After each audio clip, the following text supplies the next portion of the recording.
Hello students, आज हम कक्षा 11 की केमिस्ट्री में आगे बढ़ेंगे। जो हमारा चैप्टर चल रहा था some basic concepts of chemistry, उसमें आज हम टॉपिक लेंगे मॉलिक्यूलर फार्मूला।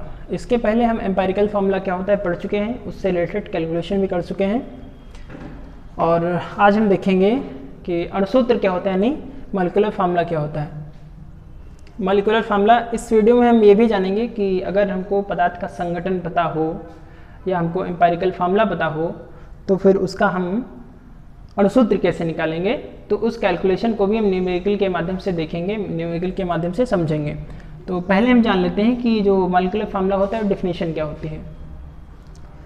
मॉलिक्यूलर फार्मूला किसी यौगिक के एक अणु में उपस्थित परमाणुओं की वास्तविक संख्या को व्यक्त करने वाला सूत्र क्या कहलाता है, अणुसूत्र या मॉलिक्यूलर फार्मूला कहलाता है। किसी यौगिक का वह सूत्र जो उसमें उपस्थित परमाणुओं की वास्तविक संख्या का बोध कराता है, अणुसूत्र कहलाता है।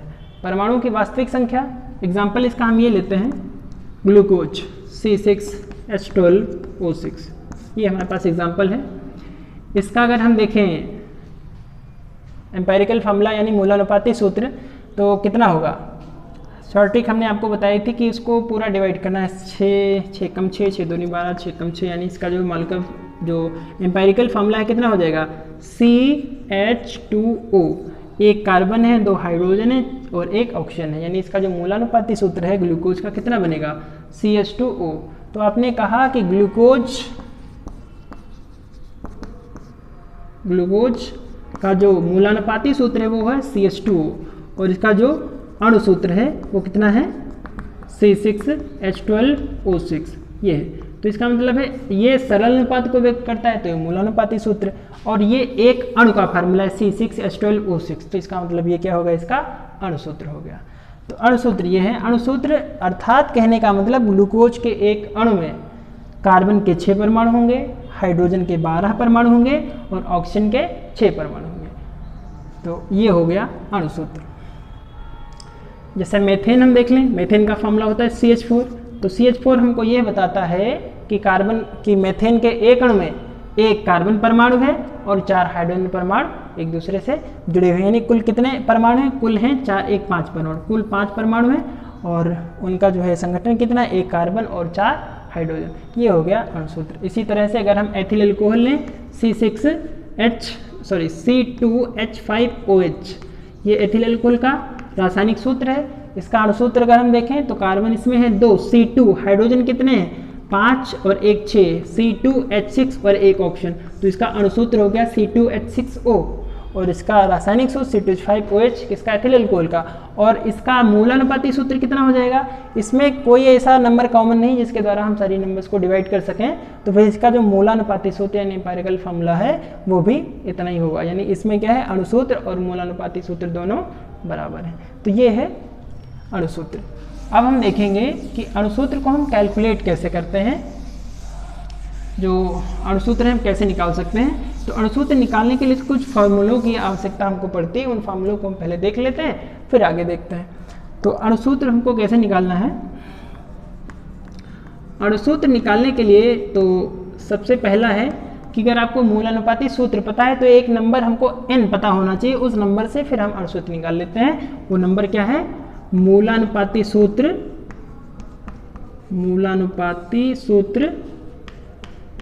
Into n। मूलानुपाती सूत्र के जो परमाणुओं की संख्या है उस परमाणुओं की संख्या को हम संख्या n से अगर गुणा कर दें तो फिर वो जो आएगा सूत्र उसको हम क्या बोलेंगे, अणुसूत्र। सपोज कर लेते हैं एग्जाम्पल, फॉर एग्जाम्पल यहीं पे इसको देख लेते हैं। जैसे ग्लूकोज है हमारे पास C6H12O6, तो इसका आपने मूलानुपाती सूत्र बताया था CH2O, तो अगर इस CH2 को हम 6 से गुणा कर दें तो ये हो जाएगा C6H6 to 12, 12 O कितने हो जाएंगे 6, तो यानी यहाँ पे n बराबर कितना है ग्लूकोज के लिए 6। तो अगर हम इसको n 6 नंबर से मल्टीप्लाई कर दें तो फिर मूलानुपाती सूत्र से फिर हमको क्या मिल जाएगा, हमको मिल जाएगा अणुसूत्र। तो ये पहला तो फार्मूला ये है कि अणुसूत्र बराबर मूलानुपाती सूत्र इंटू n। अच्छा, अब ये n हमको नहीं पता, n कैसे हम निकालेंगे, n के लिए क्या करना है, यौगिक का n बराबर फार्मूला होता है यौगिक का आणविक द्रव्यमान, आणविक द्रव्यमान जिसको हम अणुभार भी कह सकते हैं, यौगिक का आणविक द्रव्यमान या अणुभार और बटे मूलानुपाती सूत्र भार। पहले तो जो यौगिक है उसका हमको आणविक द्रव्यमान पता हो या उसका अणुभार पता हो, और जो हमने मूलानुपाती सूत्र निकाला है उसका हमको सूत्र भार पता हो, तो फिर इन दोनों के अनुपात से हम n निकाल लेते हैं और n से मल्टीप्लाई कर देंगे मूलानुपाती सूत्र को, अणुसूत्र पता चल जाएगा। तीसरी चीज़ एक और है, जो अणुभार आपने बताया, अणुभार अगर आपको नहीं पता है और उसका वाष्प घनत्व पता है तो क्या करेंगे, अणुभार बराबर फार्मूला होता है 2 गुणे वाष्प घनत्व, यानी वाष्प घनत्व अगर पता है आपको तो उसका आप अणुभार निकालते हैं, 2 गुणे वाष्प घनत्व। इस फार्मूले की मदद से आप अणुभार निकाल सकते हैं। तो अणुभार हो गया मूलानुपाती सूत्र। मूलानुपाती सूत्र निकालना आपको पिछले वीडियो में हम बता चुके हैं, तो देखेंगे यहाँ पे। तो इन फार्मूलेस की जो है मदद से हम निकालना सीखेंगे अणुसूत्र। देखते हैं जरा सा एक बार। तो इसके लिए न्यूमेरिकल प्रैक्टिस के लिए हम एक क्वेश्चन लेते हैं। क्वेश्चन है हमारा कि किसी यौगिक में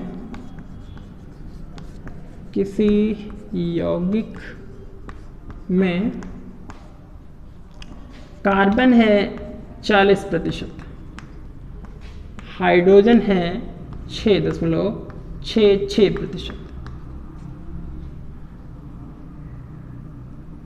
है। किसी यौगिक में कार्बन की प्रतिशतता 40 और हाइड्रोजन की प्रतिशतता 6.66 है। यदि इस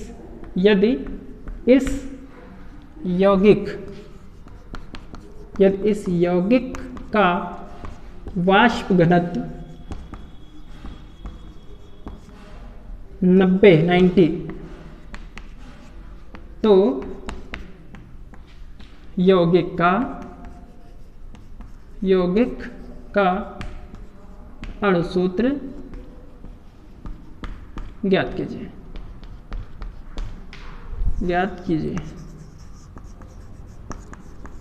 क्वेश्चन को फिर से देख लेते हैं। किसी यौगिक में कार्बन 40%, हाइड्रोजन 6.66% है। इस यौगिक का वाष्प घनत्व है 90, तो इस यौगिक का हमको अणुभार निकालना है, तो अणुसूत्र निकालना है, सॉरी।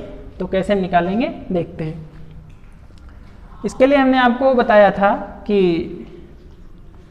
पहले आपको यौगिक का एम्पायरिकल फार्मूला यानी मूलानुपाती सूत्र निकालना पड़ेगा। तो मूलानुपाती सूत्र के लिए हमने आपको बताया था टेबल बनानी है। टेबल कैसे आपको बनानी है, टेबल के लिए सबसे पहले लिखना है तत्व। सबसे पहले तत्व के बाद में, चलिए कि इसको मिटा देते हैं, थोड़ी सी स्पेस हमको मिल जाएगी। ज्ञात करना है आपको, तो सबसे पहले तत्व के बाद में तत्व की प्रतिशतता कितनी है, प्रतिशतता के बाद में उसका परमाणु भार के बाद में तत्व प्रतिशतता परमाणु भार के बाद में प्रतिशतता बटे परमाणु भार, यानी आपेक्षिक अनुपात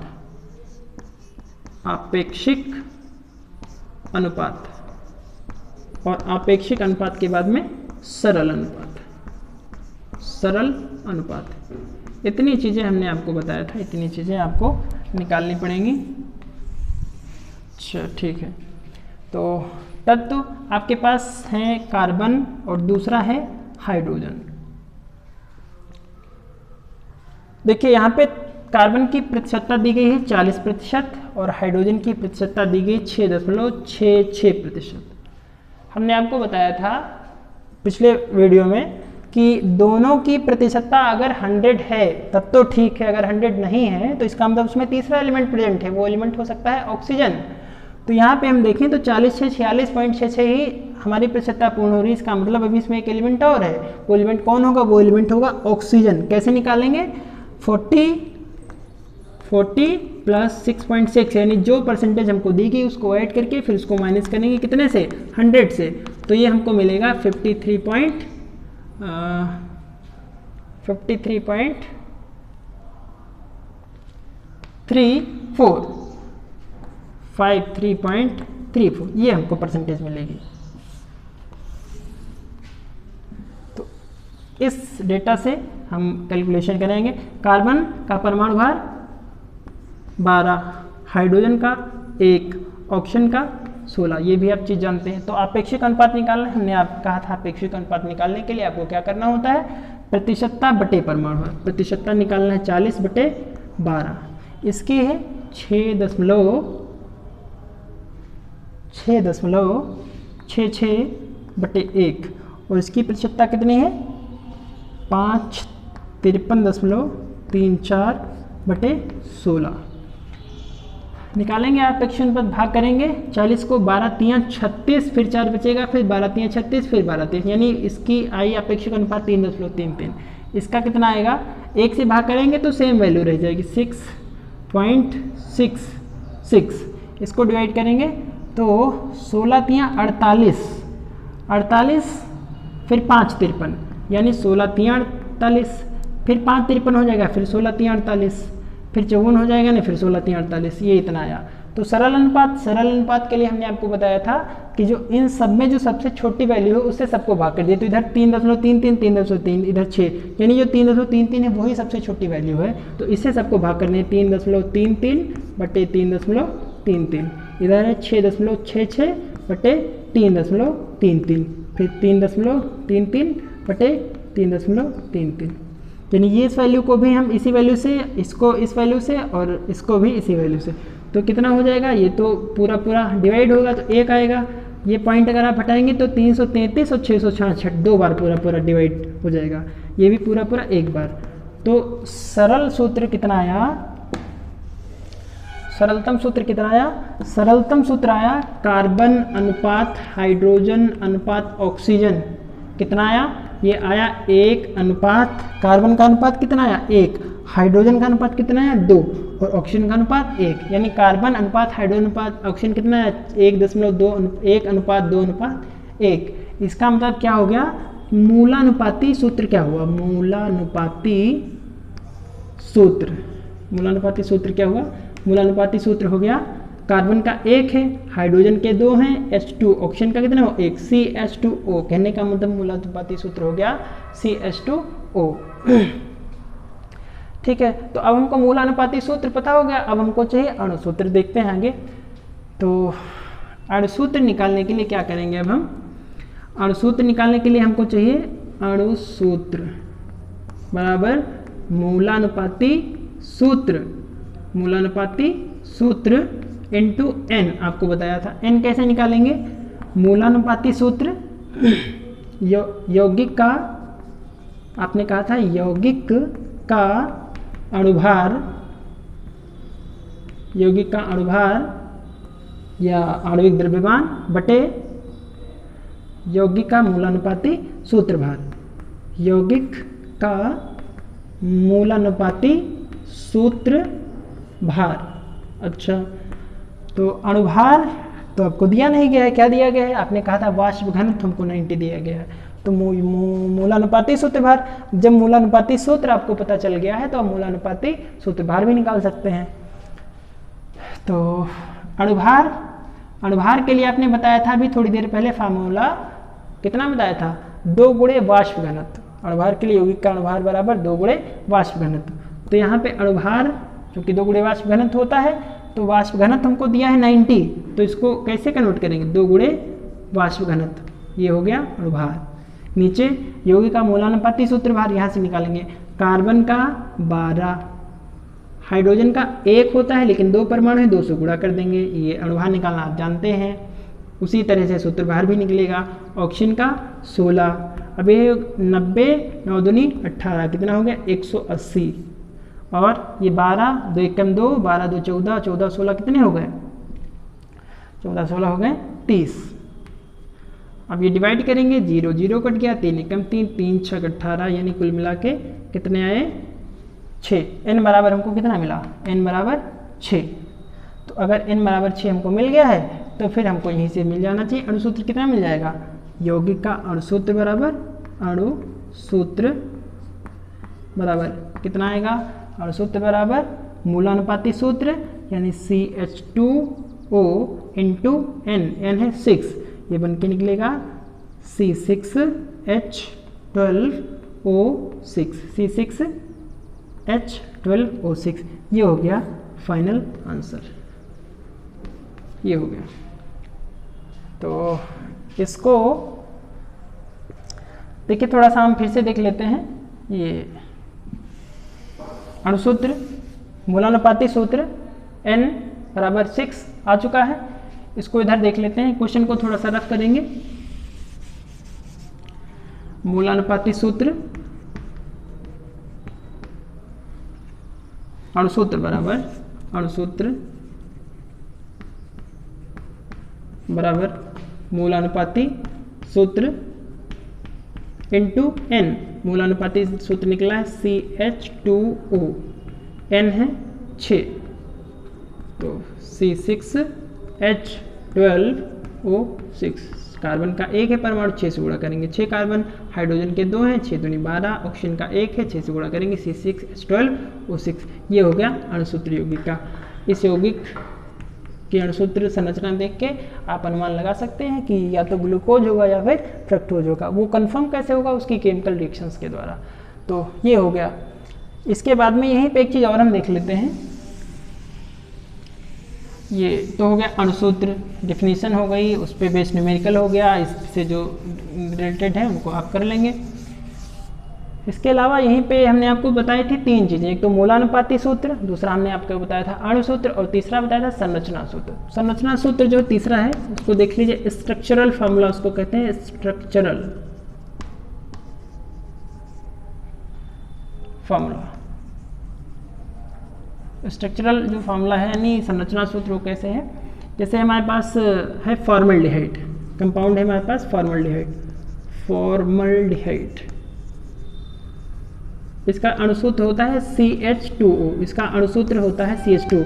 यहाँ मूलानुपाती सूत्र नहीं कह, अणुसूत्र कह, अणुसूत्र होता है CH2। तो इसकी संरचना कैसी होगी? संरचना होगी इसकी HCHO, यानी इसकी संरचना आप कह सकते हैं HCHO।